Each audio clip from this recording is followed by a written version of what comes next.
Student welcome to SP smart hybrid schooling system. बेटा ये अगला क्वेश्चन आपका ये है कि देखो आपके पास क्या है, एक सपोर्ट यहाँ पर है और यहाँ पर एक थ्रेड है, स्ट्रिंग बोलते हैं इसको। उसमें एक बॉब लगा हुआ है, जैसे आपने देखा होगा क्लॉक वॉच देखा होगा ना आपने। तो उसमें क्या है, जो पेंडुलम होता है, ये एक पेंडुलम है जिसके पास कितनी लेंथ कितनी है, एल है, और इसका मास एम है, बॉब का मास एम है, और ये क्या कर रहा है, ऐसे ऑसिलेट कर रहा है। तो इसके ऑसिलेशन का जो टाइम पीरियड है, यानी एक कंप्लीट ऑसिलेशन में जो टाइम लेता है उसको बोलते हैं टाइम पीरियड। तो इसका जो टाइम पीरियड है वो कितना है, टी है। तो आई थिंक समझ गए इस फिगर के बारे में कि आपके पास एक पेंडुलम है, ये उसका टाइम पीरियड कितना है, टाइम पीरियड ऑफ पेंडुलम कितना, टी दिया है। लेंथ ऑफ द पेंडुलम कितना है, एल दिया हुआ है। एम क्या है, मास ऑफ द बॉब, इसका मास एम है। और ये क्या है, एक्सेलरेशन ड्यू टू ग्रेविटी, यानी इस पर क्या काम करेगा, एक स्मॉल जी काम करेगा, है ना। इसको बोलते हैं एक्सेलरेशन ड्यू टू ग्रेविटी। ये एक्सेलरेशन ही है, ठीक है। अब बताओ टी का टाइम पीरियड आपका है तो इसका डायमेंशन आपका सिंपल टी होगा, लेंथ का कैपिटल एल होगा, मास का कैपिटल एम होगा, जी आपका एक्सेलरेशन है तो क्या होगा, एल टी माइनस टू होगा, ठीक है ना। ये मैंने पॉइंट आउट कर दिया। क्वेश्चन में कह रहा है कि जो टाइम पीरियड है ना वो किस पे डिपेंड करता है, length of the pendulum, mass of the bob और g of acceleration due to gravity. इन तीनों पर डिपेंड कौन करता है, टाइम पीरियड। क्वेश्चन में कहा गया है, मैंने यहाँ पर क्वेश्चन लिखा नहीं है। तो time period directly proportional to mass, length और क्या है, एक्सेलरेशन ड्यू टू ग्रेविटी। इसकी पावर क्या दिया हमने, ए दे दिया, पावर क्या दिया इसका, बी दिया, क्या पावर इसका, सी दे दिया, ठीक है ना। तीनों पर डिपेंड करता है तो पावर ए बी सी दे दिया हमने। अब टी इज इक्वल टू एक क्या है, इस प्रोपोर्शनल को हटाने के लिए हम एक कांस्टेंट डालते हैं यहाँ पर है, तो की डाल दिया, M power A, L power B और जी पावर क्या कर दिया हमने, सी कर दिया, ठीक है बेटा जी। ये आपने कंप्लीट कर दिया, इक्वेशन आपका बन गया ये।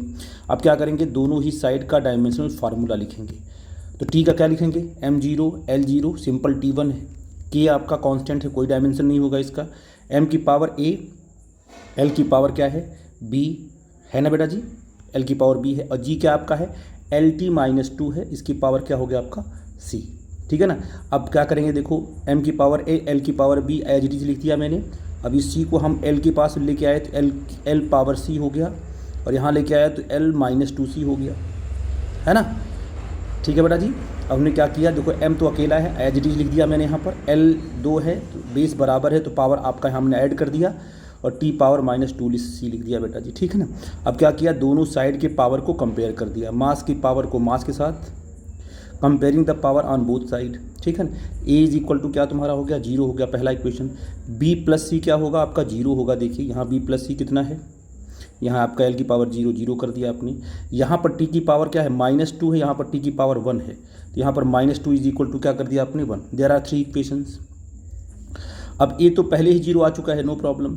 अब देखो हम इसको पहले सॉल्व कर लेते हैं, ये minus two is equal to one है, तो सी इज इक्वल टू कितना होगा, ये माइनस टू इसकी नीचे आएगा ना बेटा जी, तो माइनस वन बाई टू हो जाएगा। तो C is equal to minus one by two आ गया। अब सेकेंड वाले में आ जाते हैं, B plus C is equal to zero है, जहाँ पर सी है ना वहाँ पर क्या रख दें, माइनस वन बाई टू, तो आपको बी मिल जाएगा।